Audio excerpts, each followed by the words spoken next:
Bismillah ar-Rahman ar-Rahim. Assalamu alaikum wa rahmatullahi wa barakatuh. My dear brothers and sisters, welcome to Unfiltered Muslim and yet another interview with our beloved Sheikh Imran Hosein. Today's topic is his latest published book, The Quran and Russia's Destiny.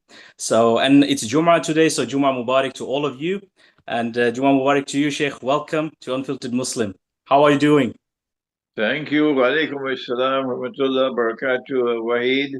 You are in Stockholm in Sweden, and I am in Manchester in Britain, and it's today the 20th day of the month of Safar of the year 1447. Yeah. So my first question before we begin, I want to clarify one thing.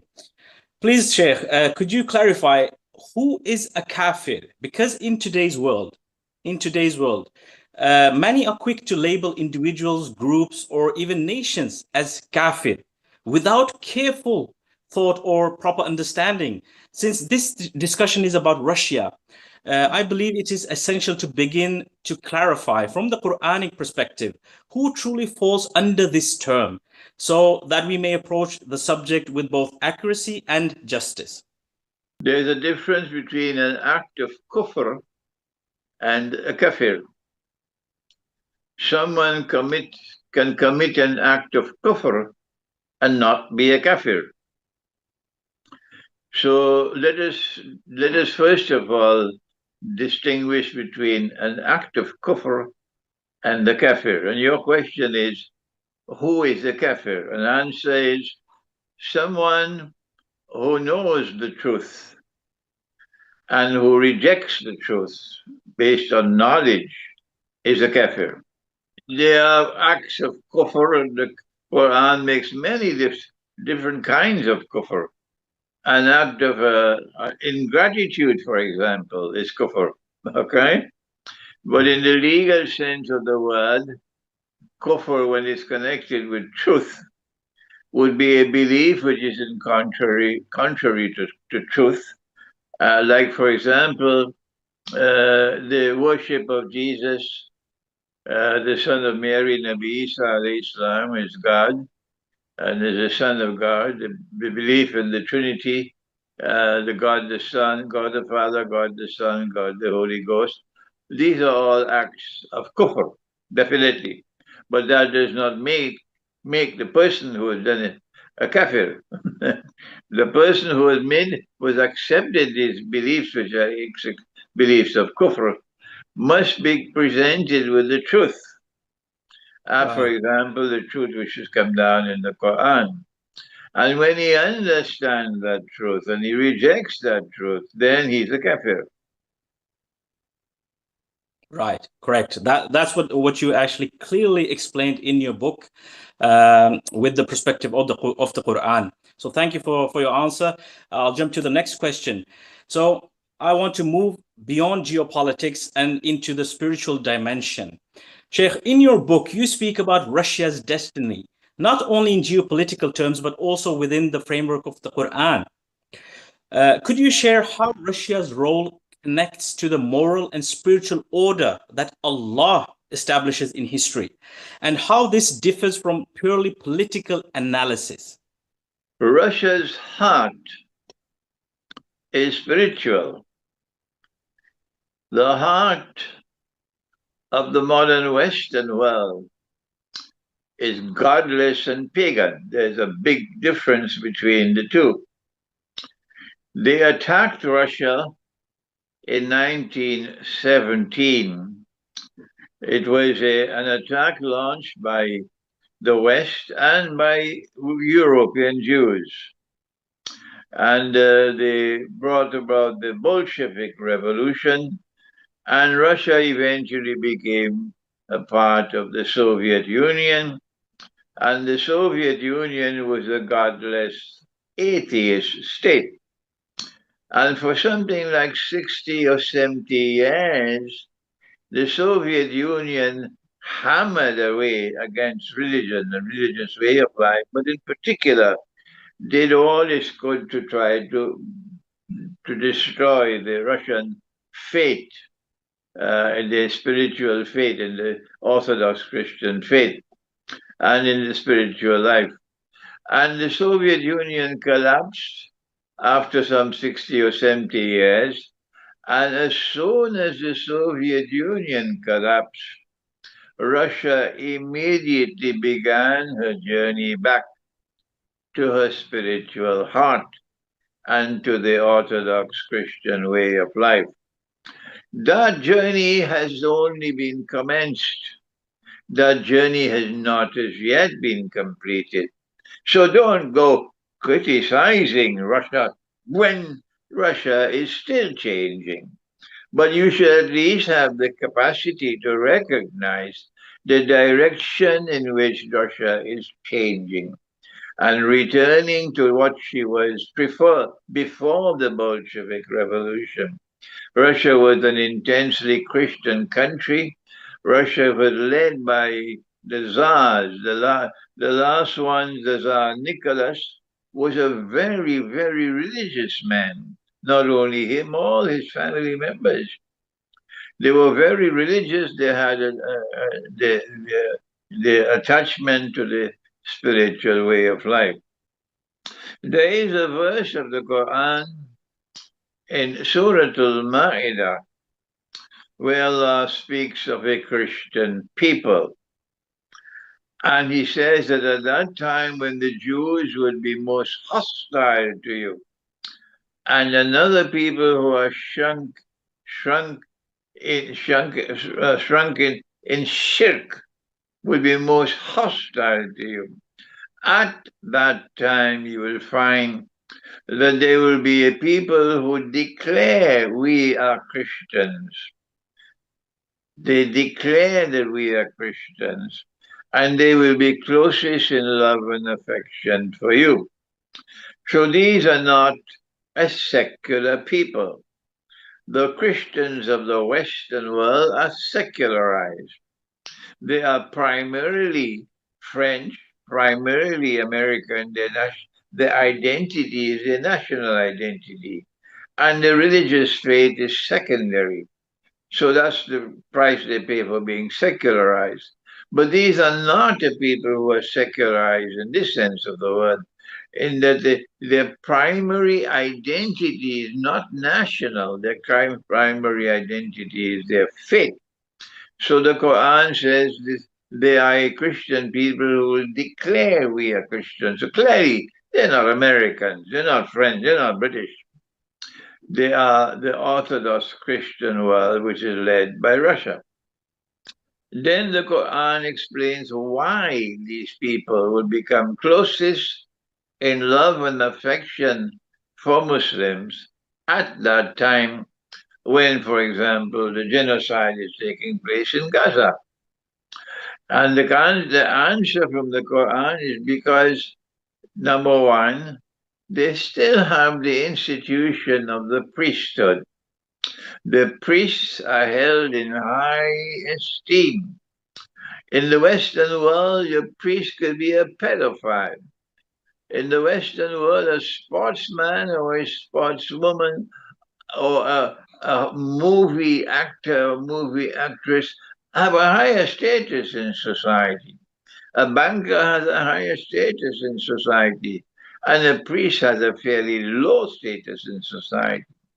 But the reason why these Christians will become closest in love and affection for you, says the Quran, is because they still have the institution of the priesthood. They are a society which is a religious society in which the position of the priest is very high in that society. Number two, the Quran goes on to say the second reason why these Christians will show themselves to be closest in love and affection for Muslims is because they have the institution of monasticism. They honor and they revere their monastery. Their hearts are attached to their monastery. That's why the Christians of the Balkans are so attached to Kosovo, because ancient Kosovo is where they had all their monasteries. And this attachment to the monastic way of life is part and parcel of the religious profile. And that's the profile of Russia. And number 3 says the Quran, they are not an arrogant people. The Christians of the West want to rule the world. The reason why Trump wants to make America great again is because he wants to restore Pax Americana.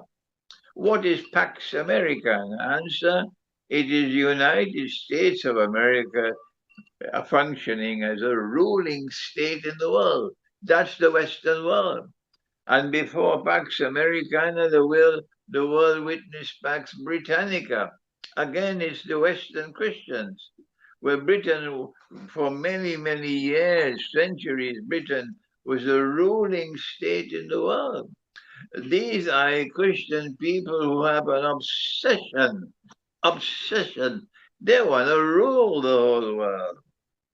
And that is arrogance. And the Quran says these Christians who will be closest in love and affection for you would be a people who are not arrogant. That is because of their profile of spirituality and of their dedication to the religious way of life. So your research on Russia, how does the Quranic methodology guide you to the conclusions that differ from the political analysts?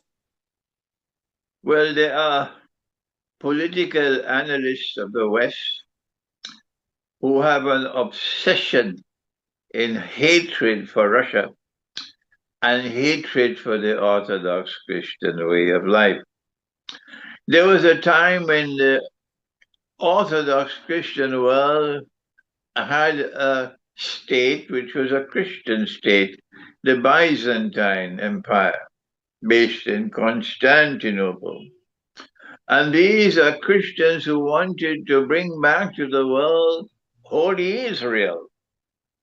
They lost Holy Israel in Jerusalem after the attempt to crucify Jesus, Nabi Isa alayhi salam.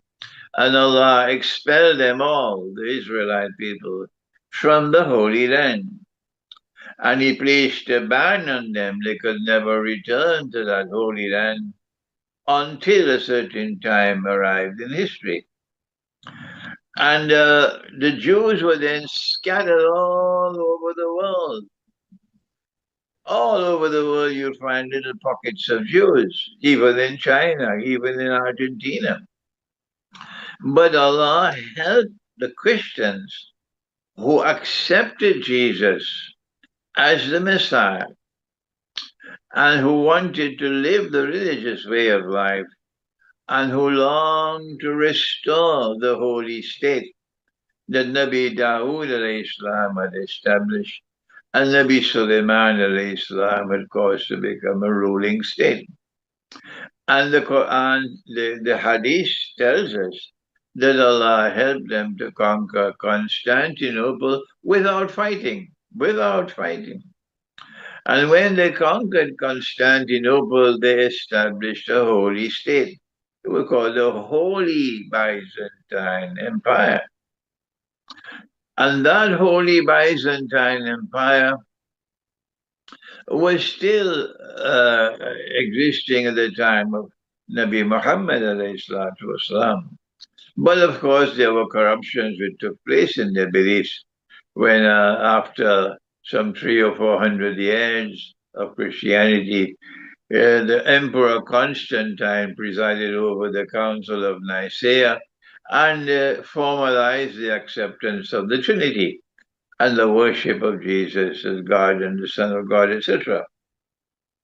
But then came a split in that Holy Byzantine Empire. One part of the Christian world chose to turn away from the Lord God and His orders and did not respect the law of the Sabbath. And when they were in Constantinople, they lived by fishing. So Allah caused the fish, no fish would come on any day of the week None. Only on the Sabbath day would the fish come. And the fish are jumping, you can see them. But they're not allowed to fish on the Sabbath day. So this was a test for them. And one part of the Christian world said, we don't care 2 peanuts anymore for the law. And they went fishing. Another part of the Christian world warned them that you are going to be punished. And a third part of the Christian world realized you're wasting your time warning these people. They will never change.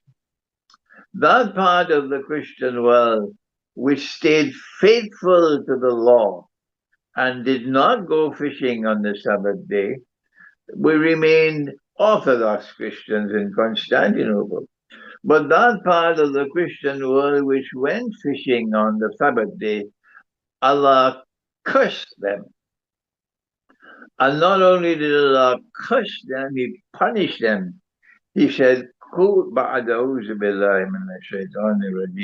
He said, Kunu kiradatan khasi'in.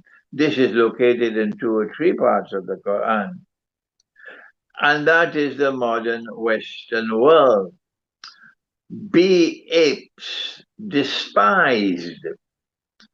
The tafsir of the Quran, many mufassirun held the view which is wrong, very wrong, that they were transformed into monkeys and they lived for a few days and they died. That's not true, because the Quran itself says that Allah's creation does not change. La tabdila li khalqillah. I should not have to repeat it 100 times. And so we reject the literal understanding of this curse. And we say what it means is these are people who are cursed to eventually live like monkeys. I've explained this in my book entitled Constantinople in the Quran. But my critics would not read my books. And when they read it, they can't stomach it. It causes them indigestion. So Allah cursed them to eventually live like monkeys.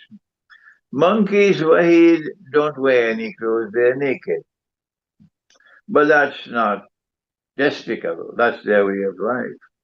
But when human beings turn away from clothing and begin to live naked in public, that is a sign that they're now living like monkeys, and that's the curse that Allah placed upon them, and that is the Christians in the Western world. Monkeys do their bedroom life in public, but that's nothing despicable for them. That's their fitra, their way of life. But this part of the Christian world will eventually show a preference for public sexual relations.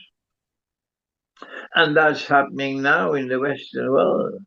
So the curse that Allah placed upon them is now manifesting itself. So now you have 2 parts of the Christian world.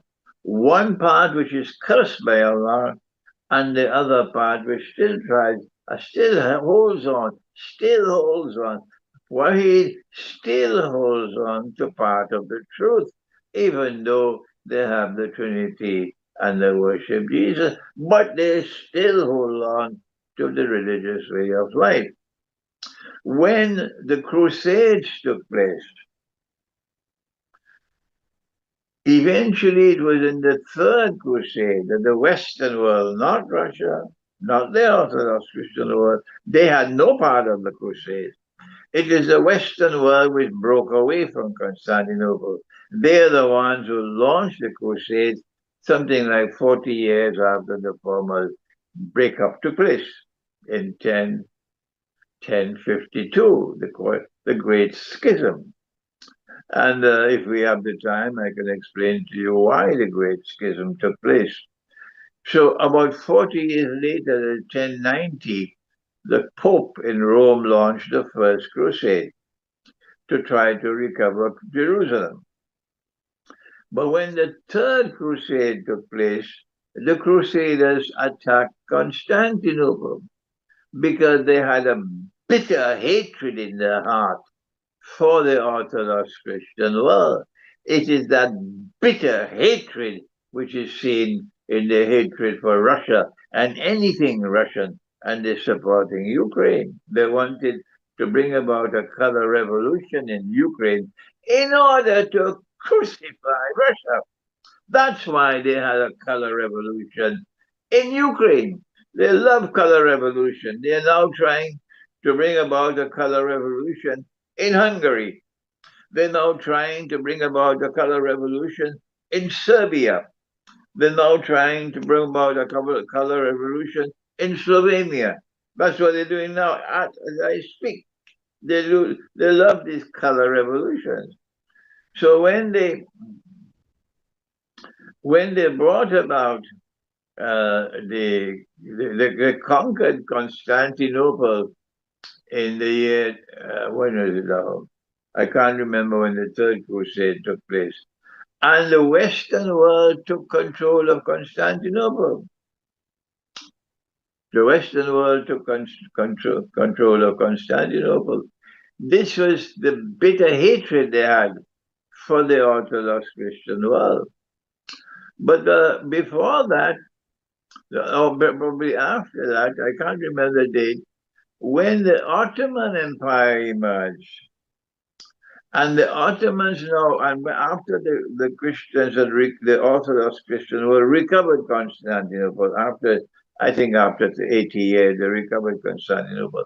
When the attack came from the Ottoman Empire, and the Ottoman Empire was able to circle Constantinople, and the Orthodox Christian patriarch did not have the means to defend Constantinople. He appealed to the West, to his brother Christians. We need your help, otherwise Constantinople will fall.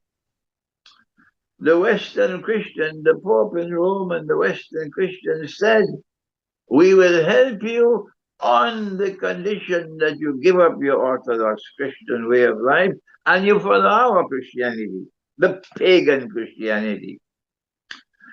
And the Orthodox Christian world said, no, we prefer the pagri or the turban of the Sultan to the hat of the cardinal. That was the response. So you see in this, both the attack on Constantinople, your own Christian brothers, and conquering Constantinople and ruling over Constantinople for 80 years, the hatred they had in their hearts for the Orthodox Christian world. You see it again when they refused to help Constantinople when surrounded by the Ottoman Empire, and you see it again today in Ukraine. So it is plain and clear that there is a bitter hatred, hostility, and obsession in the West against Russia. Not because of Russia, but because of the Orthodox Christian faith. The Quran gives us this explanation that your political scientists will not give. Correct. In your book, also, you position Russia as playing a unique role in resisting the Gog and Magog world order as well. How should Muslims understand the balance between welcoming the resistance and not falling into blind allegiance to any nation state? It is the fault of the world of Islamic scholarship that they have failed miserably so and embarrassingly so in understanding what the Quran has to say on the subject of Gog and Magog. You cannot find a single prominent scholar of Islam anywhere in the world today who is prepared to explain the subject from the Quran correctly. Allah has spoken of Gog and Magog only twice in the Quran, only twice. So it's not so difficult if there are only two references. One is in Surah Al-Kahf, and is connected with Zulkarnain. And Zulkarnain is connected with the Black Sea. The Black Sea. And Zulkarnain is described in the Quran as eventually prevailing over people living in the region of the Black Sea on behalf of the Lord God. He's given blessed with power, and he uses that power to punish the oppressor and to punish those and to reward those who live the religious way of life. That's the profile of Zulkarnain. And he travels to the west and he travels to the east. And then when he travels in the third direction, which we recognize to be a pass in the Caucasus Mountains, there he comes across Gog and Magog. And he succeeds in containing the power of Gog and Magog behind the barrier. Gog and Magog are human beings. I don't have the time, Wahid, to keep on repeating 500,000 times what I've taught so many times already. I'm an old man now. And I'm tired of repeating what I'm repeating. But it's just like water falling on the backs of a duck. I can speak 1,000,000 times. They will never accept my views. This was Gog and Magog being contained behind the barrier. They are powerful people, human beings, but they use their power to oppress. They are people with indestructible power, but they use their power to oppress. They use their power in a decadent way, in a godless way, in a pagan way. And when he contained Gog and Magog behind that barrier, the world was safe from Gog and Magog. That is Surah Al-Kahf of the Quran.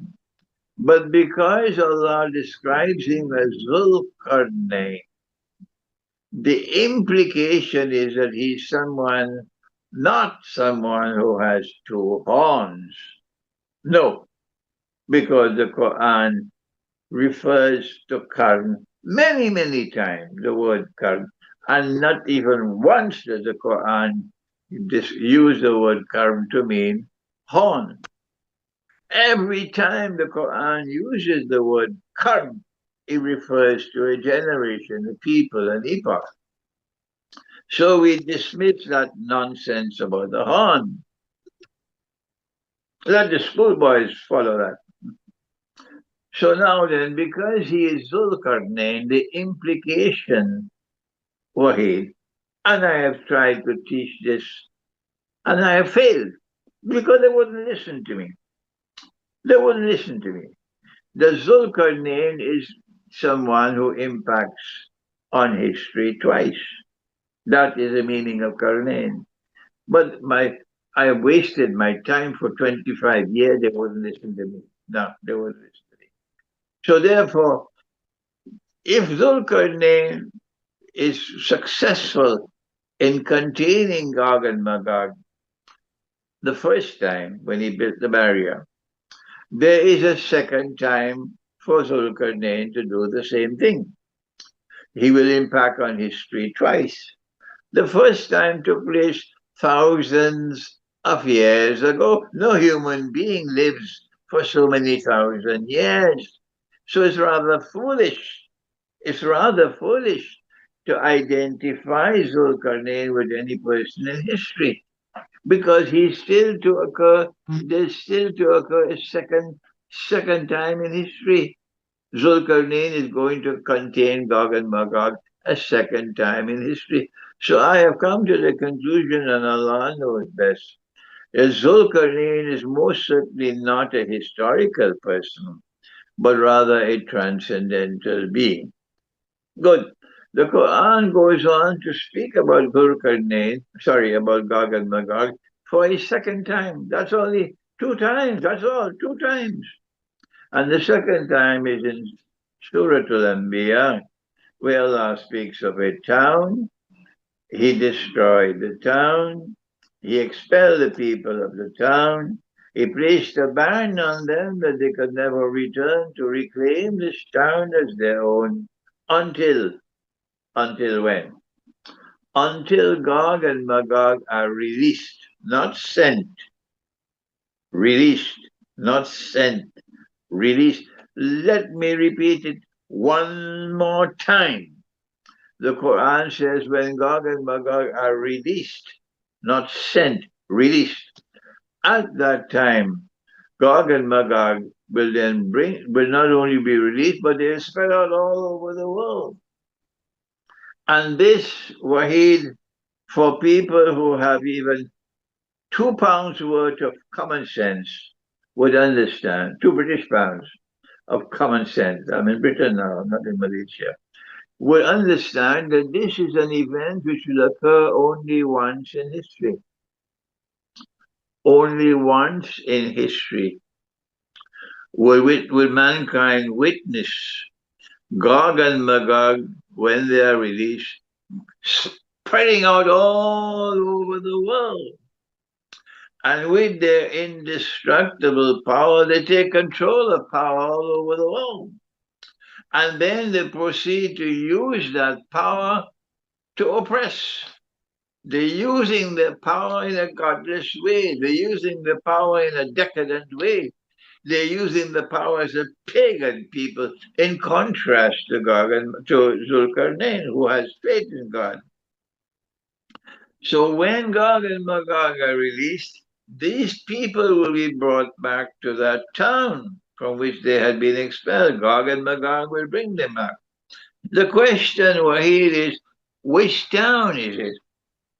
Wahid, I can continue to teach this subject from now until Qiyamah.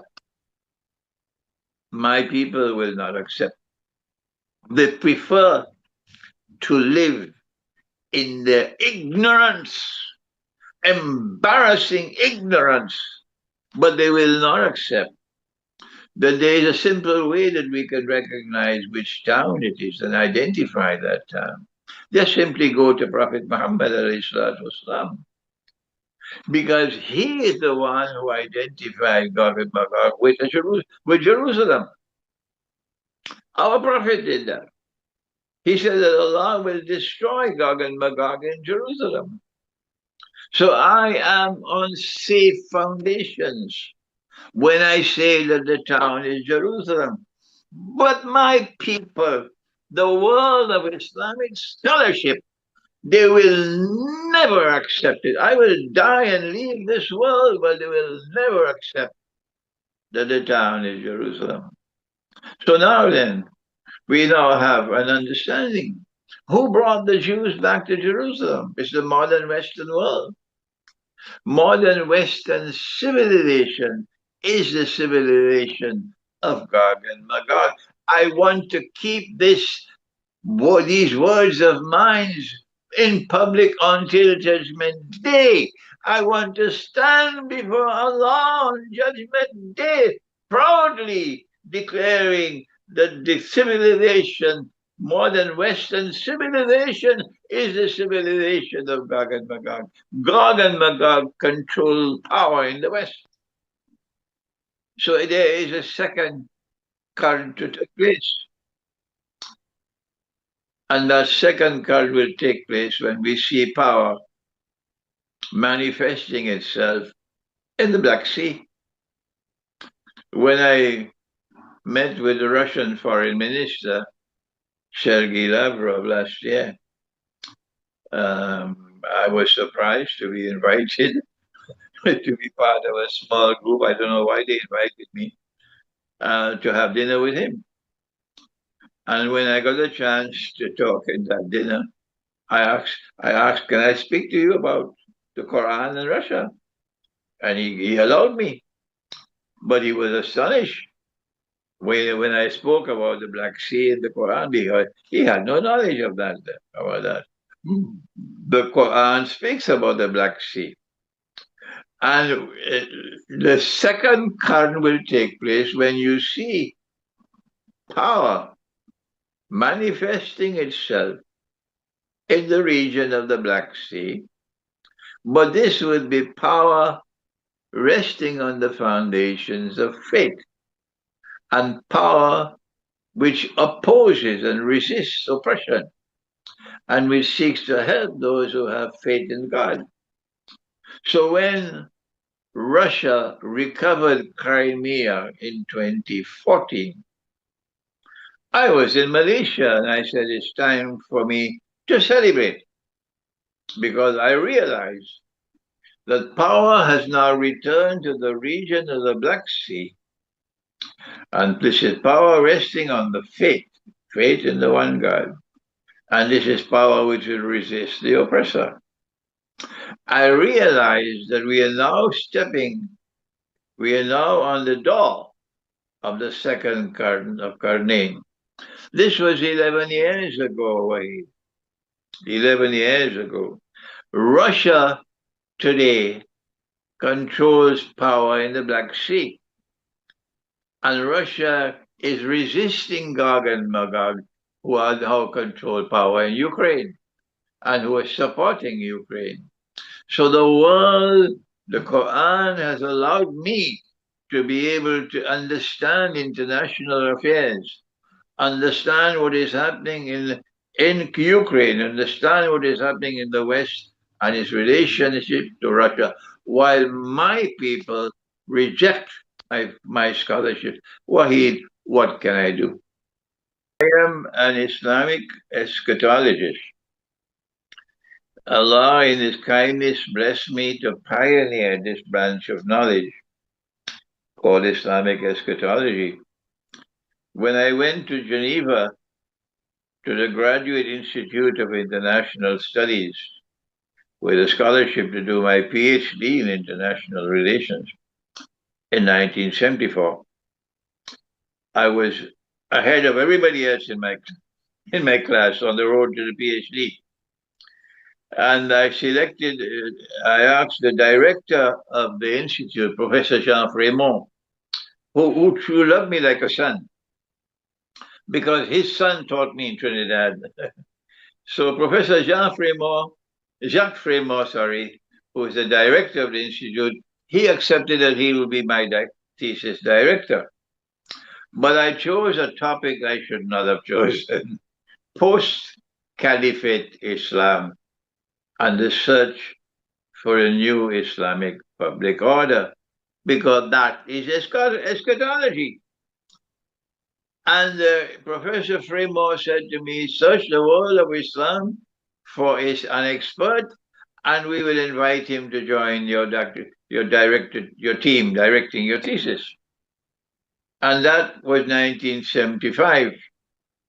And there was no scholar in the world of Islam because we had no Islamic eschatology. Dr. Kaleem Siddiqui in London, who had established the Muslim Institute for Research and Planning, and who was an outstanding Islamic political scientist, and who loved me very much like a younger brother. Kaleem Siddiqui said, may Allah have mercy on his soul, my dear brother. Kaleem Siddiqui said to me in 1976, he says, Imran, you got the training from Maulana Fadlur Rahman Ansari, and you're now working in the field of international relations. Imran, I want you to write this book on Jerusalem in the Quran. Jerusalem in the Quran. That the role that Jerusalem will play at the end time. When Kaleem Siddiqui asked me to do this, I took 27 years to write Jerusalem in the Quran, because I could not move forward with my PhD thesis without Islamic eschatology. And there was no Islamic eschatology in the world. The subject of the end time was studied as a part of Hadith studies. That's why we focused only on Hadith and did not go first of all to the Quran before going to the Hadith, and not use the Quran to assess the Hadith. And when a Hadith was in conflict with the Quran, to reject it. So Allah blessed me to pioneer Islamic eschatology. And it is because of our Islamic eschatology that I was able to understand the subject of Gog and Magog and to be able to relate Gog and Magog to contemporary affairs. But I have been blessed with this knowledge, but when I try to share this knowledge with my people, they don't accept it. They reject me. Well, and one day they will have to accept it, inshallah. Because I am an Islamic eschatologist, I try to restrict myself to the Quran and to the Sunnah and to the Hadith. I do not, even though I have profound interest in Christian eschatology, I have profound interest in Jewish eschatology. I wish I could learn more about Buddhist and Hindu eschatology, but you'll not find me using this in my scholarship. I prefer that the Christian should explain Christian eschatology. I prefer that the Jew should explain Jewish eschatology. I have a session in Wembley on the 24th of August of this month. And in that session in Wembley, I'll be having a dialogue with two Jewish rabbis. And you will see that I prefer to listen to them. Let them explain their eschatology. So while there is a magi, as you mentioned, there is a political scientist at work who is able to recognize this underlying feature of the modern world. There are a group of people around the world who control the affairs of the world. I leave that for the political scientists. And I restrict myself to this statement. I don't go beyond that. That Gog and Magog are those who control power in the West. But they are prolific. They have many babies. They even have Pakistani children. They have Saudi children. They have children all over the world. So you have Gog and Magog who are the progeny. The Hadith refers to them as Ahl Ya'juj wa Ma'juj. The people of Gog and Magog are scattered all over the world today. But the actual original Gog and Magog will be those who control power in the modern West. Go ahead, Wahid. Correct, Sheikh. Thank you so much. So when we accept that Russia has a distinct role in the unfolding of the end time events, what lessons should Muslim majority nations draw from Russia's trajectory in terms of sovereignty, economic independence, or moral resilience? I like that question, Wahid. I wish Pakistan would learn a few lessons, but those who control power in Pakistan are intellectually arrogant. Oh yes, they wouldn't learn from me. No. The world of Islam should reach out to Russia and reach out to the Orthodox Christian world, not to debate, to win a debate like monkeys, foolishly so. We won the debate. Not that way. Reach out to Russia and reach out to the Orthodox Christian world with respect and try to explain to them that we are brothers. We are the only two people on the face of the earth, the Orthodox Christian and the Muslim, who believe that Jesus was the Messiah, that Jesus came, that he left, and he will come back in person. The Western Christian now is increasingly believing that the return of Jesus is spiritual, not literal.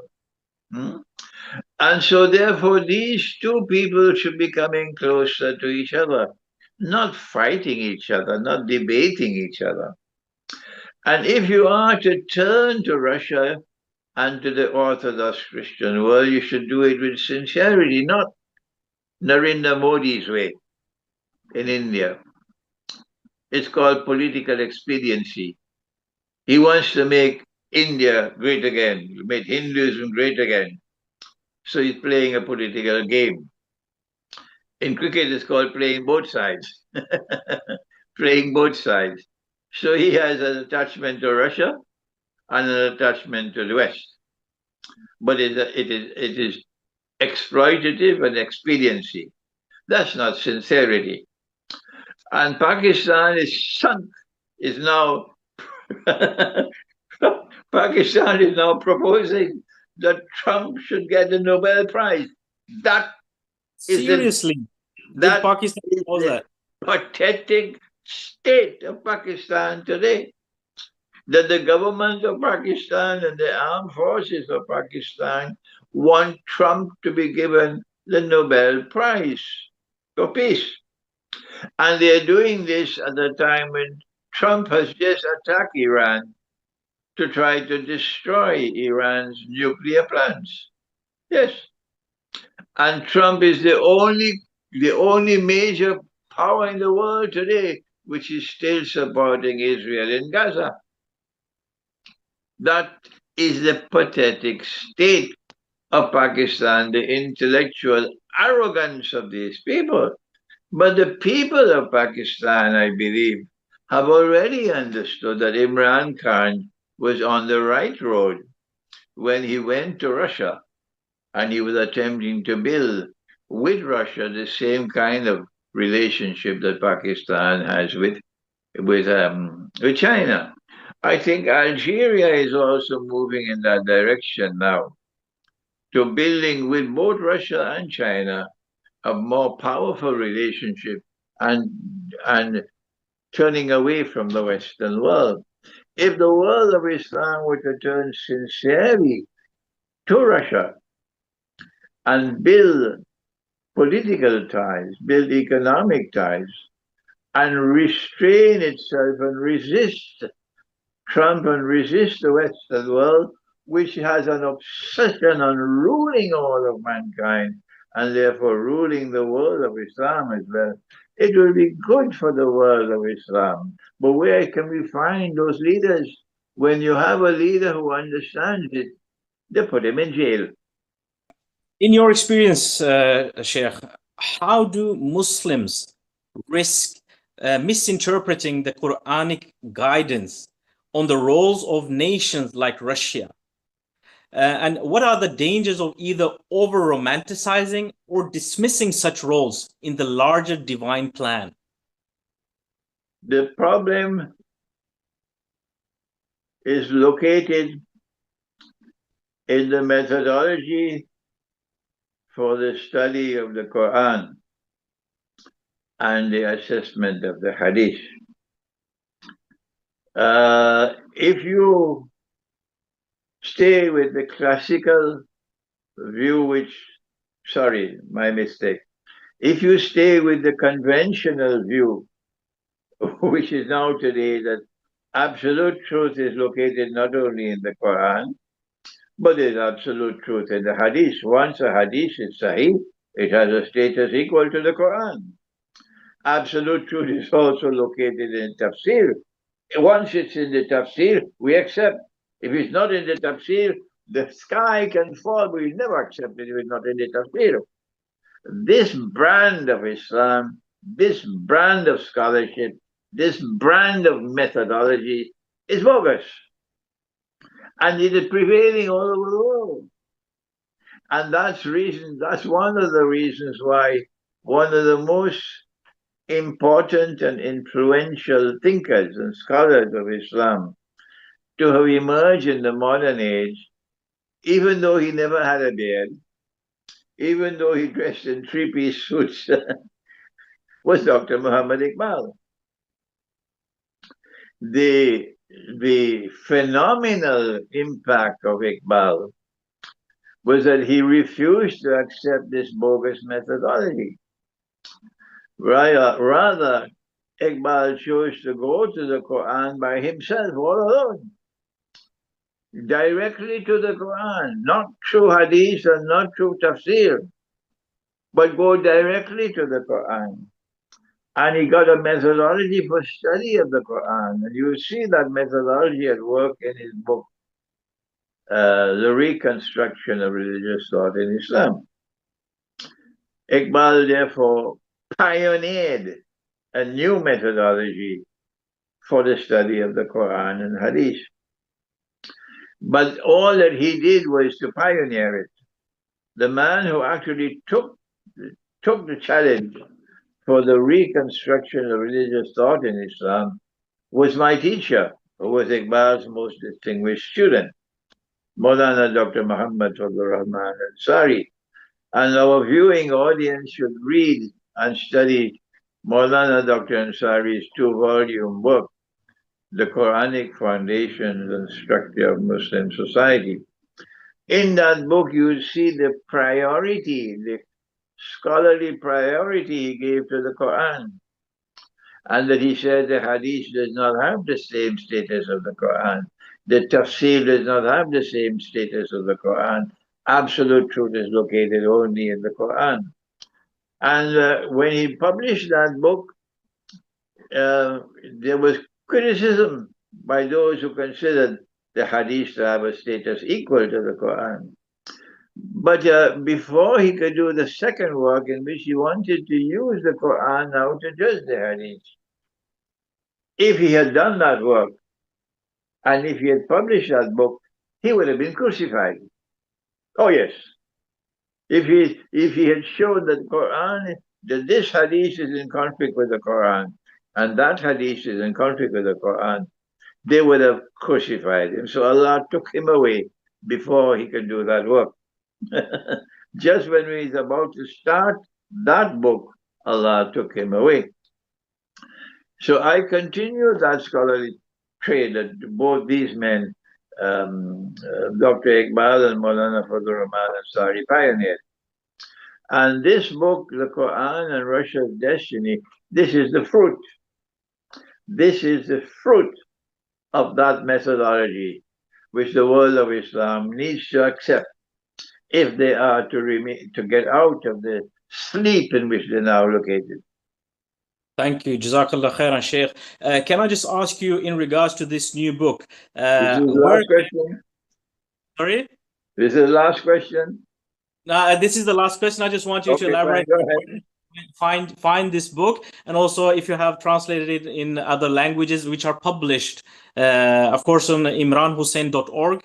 For our listeners, I want them to read the book. So where can they find the book and buy it? I want to thank you, Wahid, for your translation of the Quran and Russia's Destiny to Norwegian. And I hope the book will be published in Norway, and I'll be able to travel to Oslo, maybe in the month of December. The book has also been translated to Italian, and we just found the money today to pay for the cost of printing the book in Italian.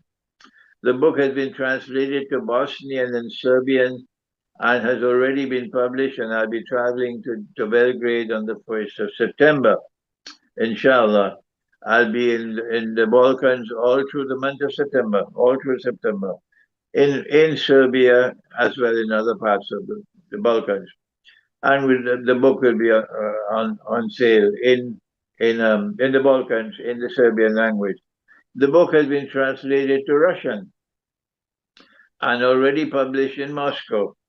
And when I travel to Moscow, inshallah, we'll have a launch of the book in Russian. Wahid, I can't remember now if there are other languages in books. The book has already been translated, but there are several languages in which the translation is already going on here. The book is available. You can order it from my bookstore, imranhosein.org. Sorry, imranhosein.com. Or you can send an email to me. You can find my email at the bottom of the screen, and you can order the book from me. In the Western world, we sell it for £15. Yeah, but for the poorer countries, we reduce the price. Jazakallah khaira. Thank you so much for your time, Sheikh. You honor us with your time and your presence, and I'll let you go now. Thank you so much. You're welcome, mashallah. Thank you so much.